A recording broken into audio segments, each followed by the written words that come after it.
हाँ जी, सत श्री अकाल, नमस्कार, आदाब। और मैं आपका हरप्रीत सिंह रूप है फ्लाइट बोर्ड अकेडमी से। और आज की वीडियो में ख़ास होगा कि मैं आपको शेनिगन वीज़ा अप्लाई करना बताऊंगा और इस प्रोसेस को मैं आपको स्टेप बाय स्टेप बताऊंगा। और आपको कुछ नहीं करना है, किसी एजेंट की ज़रूरत आपको नहीं पड़ेगी। आप अपना वीज़ा घर पे बैठ के अप्लाई कर सकते हैं, जिससे आपके हज़ारों नहीं लाखों रुपए भी बच सकते हैं। शेनिगन वीज़ा में आप 23 से ज़्यादा कंट्रीज़ घूम सकते हैं और इसके लिए कुछ नहीं करना। सबसे पहले आपके अकाउंट में 3 से 4 लाख रुपए होने चाहिए और कोशिश ये करें कि वो अकाउंट जो हो आपका, उसमें पैसे घूमते रहने चाहिए। अगर आप स्टूडेंट हैं तो आपके मम्मी पापा के अकाउंट भी आप यूज़ कर सकते हैं। और उसके बाद जैसे आपका पासपोर्ट है वो 6 महीने के लिए वैलिड हो, आपके पास 35x45 mm की जो आपकी जिसमें 90% फेस आपका कवर हो, वो फ़ोटो होनी चाहिए। वो सारी स्पेसिफिकेशन का लिंक मैं दे दूँगा। लेकिन जो अब मैं मेन चीज़ है वो है फॉर्म फिलिंग। हाँ जी, शेनिगन का जो वीज़ा फॉर्म है वो बिल्कुल फ्री मिलता है। आपको मैं लिंक दे दूँगा, वहाँ से आप डाउनलोड कर सकते हैं। और इसको फिल करना कैसे है वो आपको मैं स्टेप बाय स्टेप में बताऊँगा। सो दोस्तों, शुरू करते हैं फॉर्म फिलिंग के साथ। अगर आपको कहीं पे भी कोई दिक्कत आती है तो आप मेरे को बता सकते हैं, मैं वो एक नेक्स्ट वीडियो बना के उसमें एक्सप्लेन कर दूँगा। So let's start with the form. So दोस्तों, ये है आपका शेनिगन वीज़ा फॉर्म। और जैसे आप यहाँ पे लिखा हुआ देख सकते हो कि ये एप्लीकेशन फॉर्म है, ये फ्री है। आप इसको कहाँ से डाउनलोड कर सकते हैं उसका मैं लिंक इसकी डिस्क्रिप्शन में दे दूँगा, वो आप वहाँ से डाउनलोड कर सकते हैं। और इसको आप एडोब रीडर में या फिर इसका प्रिंट आउट निकाल के आप इसको पेंसिल या पेन से एक बार फिल करके उसके बाद इसको फाइनल कर सकते हैं। मैं आपको बता देता हूँ कि इसको फिल कैसे करना है। इस फॉर्म को फिल करने से पहले आप अपने हाथ में 2-3 चीज़ें कर लेना। एक तो सबसे पहले आपका पासपोर्ट आपके पास हो, और दूसरा आपके पास आपका आधार कार्ड या पैन कार्ड हो। और एक बात और जो ज़रूरी है, आप जिस होटल में जाना चाह रहे हो या जिस किसी ने आपको बुलाया उसका नाम, नंबर, ईमेल आपके पास होनी चाहिए इस फॉर्म को फिल करने से पहले। सो लेट्स स्टार्ट। आपका ज़्यादा समय नहीं लूँगा। सबसे पहले आप यहाँ पे कॉलम देख सकते हैं, 1 नंबर कॉलम। ये कॉलम आप बड़ा ध्यान से देख सकते हैं। इसमें लिखा हुआ है सरनेम और फैमिली नेम। सो सरनेम या फैमिली नेम आपका जैसे पासपोर्ट में है वैसे लिखना है। जैसे मेरा धीमान है तो वहाँ पे मैंने धीमान डाल दिया। कोशिश करें कि कैपिटल लेटर्स में डालें, इससे ये प्रॉब्लम नहीं होगी कि आपके स्पेलिंग या स्ट्रोक गलत हो जाएंगे। उसके बाद जैसे सरनेम आपका पहले कुछ और था या बाद में कुछ और, अगर आपने कभी नाम चेंज किया तो यहाँ पे आप डाल सकते हैं। ये ऑप्शनल है, कोई दिक्कत नहीं इसमें। इसमें आ गया फर्स्ट नेम या गिवन नेम। आपके पासपोर्ट पे आपका जो नाम है वैसे लिखना है। जैसे अगर सरनेम खाली है तो खाली भी छोड़ सकते हैं और इसमें ही लिख सकते हैं, ठीक है। जैसे मेरा नाम हरप्रीत है तो मैंने हरप्रीत सिंह डाल दिया और साथ में दीवान मेरा सरनेम है। और उसके बाद आ जाता है date of birth. Date of birth को बड़ा ध्यान से डालना है आपको। जैसे 01/01/1995, जैसे 1 जनवरी 1995 डेट ऑफ बर्थ इसमें मैंने डाला हुआ है। और उसके बाद जो प्लेस ऑफ बर्थ आपके पासपोर्ट पे वही यहाँ पे डालना है, आपको अलग नहीं डालना है, क्योंकि आपको इसके साथ PFA प्रूफ ऑफ अटैचमेंट आपको जो डालना है, आपका पासपोर्ट होगा तो उसमें जो है वही लिखना है। और उसके यहाँ पे नीचे है कंट्री ऑफ बर्थ में इंडिया डाल देना है आपको, क्योंकि अगर आपका बर्थ इंडिया में हुआ, अगर आपका कहीं और हुआ है तो वो कंट्री डाल सकते हैं। नेक्स्ट है आपकी नेशनैलिटी क्या है। जैसे हम सभी इंडिया, मोस्टली व्यूअर्स इंडिया के, तो आपको यहाँ पे अपनी नेशनैलिटी इंडियन डालनी है। और नेक्स्ट 8th कॉलम में आ जाता है आपका जेंडर। अगर आप मेल हो तो मेल पे टिक कर सकते हो, फीमेल हो तो फीमेल में। नेक्स्ट आ जाता है मार्शियल स्टेटस। जैसे कोई सिंगल हो, मैरिज नहीं हुई तो सिंगल पे टिक कर सकते हैं। अगर आप मैरिड है तो मैरिड पे, अगर आप अलग रहते हैं तो आप सेपरेटेड लिख सकते हैं। अगर आपका डिवोर्स है तो आप डिवोर्स लिख सकते हैं। अगर अनफॉर्चुनेटली आपके स्पाउस की डेथ हो चुकी है तो आप विडो लिख सकते हैं, विडो या विडोअर।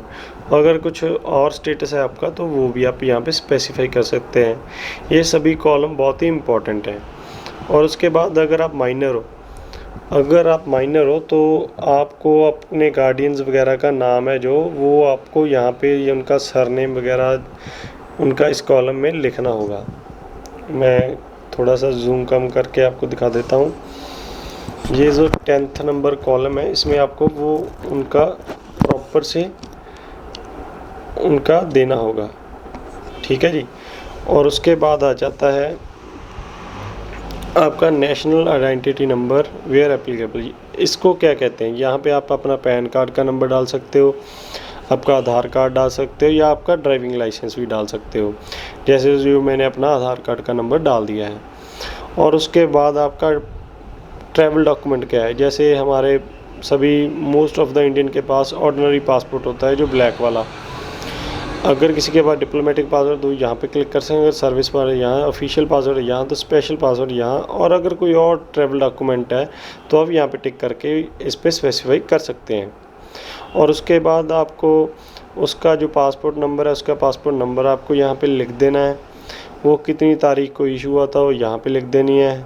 और दोस्तों ये चीज़ का ध्यान रखना है कि जैसे पासपोर्ट में डेट डाली है वैसे ही डालना है, आपको इंग्लिश में नहीं डालना। जैसे ये हो गया 1 नवंबर 2012 तो आपको ये नहीं लिखना कि November 1, 2000, आपको ऐसे ही लिखना है जैसे पासपोर्ट पे डाला होता है।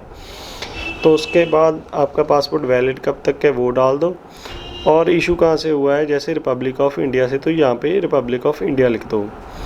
और उसके बाद आपका एड्रेस आ जाएगा और आपका ईमेल एड्रेस आ जाएगा। तो ये आपको कोशिश ये करनी है कि जो पासपोर्ट पे लिखा हुआ एड्रेस वही लिखना है, और ईमेल भी जो आईडी आपकी वर्किंग हो वो लिखनी है। और उसके बाद आपके कॉन्टैक्ट नंबर आ सकते हैं। और ये बड़ा इंपॉर्टेंट कॉलम है 18th, residence in a country other than the country of nationality. अगर आप इंडिया के अलावा कहीं पे और रहते हो या जिस कंट्री से आप नेशनैलिटी और वहाँ से कहीं और के रेजिडेंट भी हो तो यहाँ पे आप लिख सकते हो, और येस और नो आप कर सकते हो। अगर नहीं हो तो नो कर सकते हो, जैसे मोस्ट ऑफ इंडिया में रहते हो तो आप नो कर सकते हो। और उसके बाद आपका करंट ऑक्यूपेशन क्या है, आप क्या काम कर रहे हो, पहले नहीं, जो अभी आपको काम कर रहे हो वो, जैसे आप पढ़ा रहे हो तो आप टीचर लिख सकते हो, अगर आप मैकेनिक हो तो मैकेनिक लिख सकते हो, जो भी आपका वो लिख देना है इसमें। और अगर आप जॉब कहीं पे कर रहे हो तो अपने जो एम्प्लॉयर का एड्रेस है उसका कॉन्टैक्ट नंबर है वो लिख देना है। और अगर आप स्टूडेंट हो तो अपना जो एजुकेशन इंस्टीट्यूट है उसका आपको नेम और एड्रेस यहाँ पे लिख देना है। और एक बात ज़रूर है कि उनका टेलीफ़ोन नंबर ज़रूर आपको मेंशन करना है इसमें। और उसके बाद आ जाता है कि आपका पर्पज़ क्या है, आप किस पर्पज़ के लिए जाना है। जैसे मैंने अप्लाई किया था बिज़नेस के लिए, क्योंकि मेरा काम ही ऐसा है था, कोई मेरे को जाना पड़ा इसलिए मैंने बिज़नेस किया। आप जैसे टूरिज़्म के लिए तो टूरिज़्म पे आप क्लिक कर सकते हो, ठीक है जी। किसी बच्चे ने स्टडी के लिए स्टडी, जैसे बहुत सारे बच्चे पोलैंड स्टडी वीज़ा के लिए जाते हैं तो वो यहाँ पे स्टडी कर सकते हैं। अगर आपकी फैमिली है या फ्रेंड है उसको विज़िट करना है तो आप यहाँ पे क्लिक कर सकते हैं। कोई वहाँ पे इवेंट वगैरह है वहाँ पे, अगर कोई गेम है, मैच है, जैसे क्रिकेट का मैच है, कोई फुटबॉल देखना है तो आप यहाँ पे क्लिक कर सकते हैं। अगर आप कोई मेडिसिन वगैरह लेने के तो यहाँ पे क्लिक कर सकते हैं। और उसके बाद आ जाता है ये फॉर्म इससे भी ज़्यादा इम्पॉर्टेंट है। इसमें आ जाता है 22 नंबर कॉलम से हम स्टार्ट करेंगे। आप देख सकते हैं कि सबसे पहले यहाँ पे लिखा हुआ है कि मेंबर स्टेट्स ऑफ डेस्टिनेशन, आप कहाँ पे जाना चाहते हैं। अगर आप एक कंट्री में जाना चाहते हैं तो आप यहाँ पे एक ही लिख सकते हैं। अगर आप 2 में जाना है, जैसे मेरा 2 का लगा है तो मैंने 2 ही डाल दिए। और आपका member of first state entry, आप किस कंट्री में उतरेंगे, मैं जैसे आपने एयर टिकट करा लिया तो आप किस कंट्री में उतरेंगे, तो जैसे मैंने पोलैंड में उतरा था तो मैंने पोलैंड डाल दिया था इसमें। और उसके बाद आपको कितनी एंट्री रिक्वेस्ट की, आप सिंगल एंट्री चाहिए, 2 एंट्रीज या मल्टीपल एंट्रीज, जो जैसा आपको अच्छा लगे आप सिंगल, मल्टीपल और 2 एंट्रीज आए।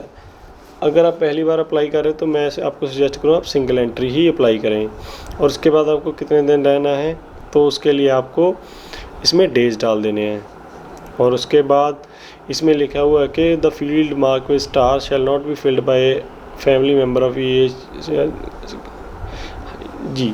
और इसमें ये है कि जो फील्ड आगे हैं स्टार लगा हुआ वो जो यूरोप के में रहते हैं उनको ये भरने की ज़रूरत नहीं है। और उसके बाद आ जाता है कुछ और इम्पोर्टेंट डाटा आ जाता है कि Schengen visa issue during the पास। आपको अगर पिछले 3 सालों में कोई वीज़ा मिला है शेनेगन, तो आप यहाँ पे लिख सकते हैं और डेट उसकी जो है लिख सकते हैं कब से कब तक वो वैलिड था। अगर आपने कभी फिंगरप्रिंट दिए हैं तो उसकी आप डेट डाल सकते हो, यस करके डेट डाल सकते हो, अगर नहीं दिए तो नो कर सकते हो। और उसके बाद आ जाता है entry permit for the final country of destiny where applicable. अगर आपको किसी दूसरी कंट्री का वीज़ा ऑलरेडी मिल चुका है तो वो आप यहाँ पे डाल सकते हैं कि यहाँ से इशू हुआ था, कब से कब तक ये वैलिड है। और उस यहाँ पे डेट डालिए, आप किस दिन शेनेगन में उतर जाओगे और कब वहाँ से चले जाओगे, तो आने की डेट यहाँ पे डालनी है, जाने की यहाँ पे डालनी है। और उसके बाद आ जाता है कि अगर तो आप होटल में रह रहे हो तो होटल के एड्रेस यहाँ पे डालना है। अगर आपको किसी ने बुलाया, रिलेटिव ने या किसी ने भी, यहाँ पे उसका नेम सरनेम आपको प्रॉपर डाल देना है।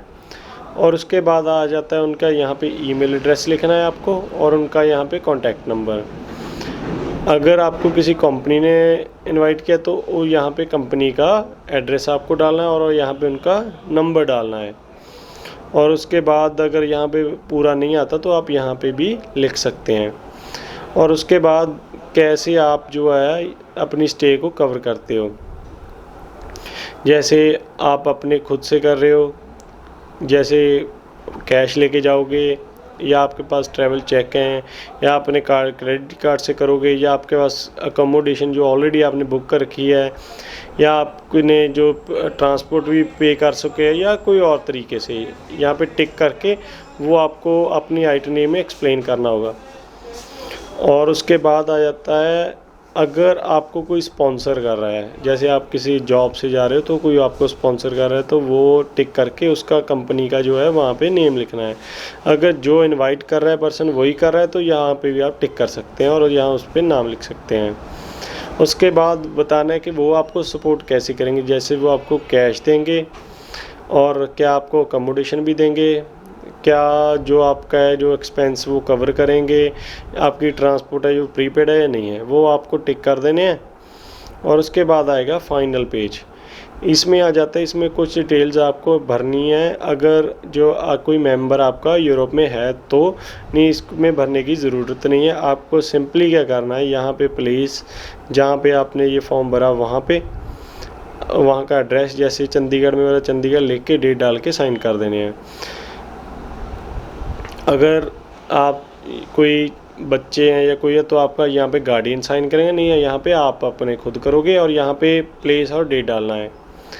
और उसके बाद नीचे एक और जगह साइन करने आपने, यहाँ पे लोकेशन और डेट, और यहाँ पे साइन करते हैं। बस इतना सा काम है। इस काम को करने से जो है आपका फॉर्म फिल हो जाएगा। अगर आप फिर भी हेजिटेट कर रहे हैं तो कोई घबराने की ज़रूरत नहीं है। अगर आप VFS में जाओगे, आप अपॉइंटमेंट लोगे, वहाँ पे आप 2400 से 2500 रुपये दे के ये फॉर्म फिल करवा सकते हैं, लेकिन आपको डॉक्यूमेंट अपने साथ में लेके जाने चाहिए। कवर लेटर आपको तैयार करना चाहिए, आपको अपनी आइटनरी तैयार करके लेके जानी चाहिए, क्योंकि वो चीज़ें नहीं वो हेल्प करेंगे, वो सिर्फ आपका फॉर्म फिल करने का 2400 से 2500 रुपया ले लेंगे। अगर आपको ये वीडियो अच्छी लगी तो प्लीज़ लाइक कर देना, चैनल को शेयर और सब्सक्राइब कर देना, और लिंक में इस जो है वीज़ा फॉर्म का मैं आपको इस वीडियो में कहीं ना कहीं डिस्क्रिप्शन में डाल दूंगा।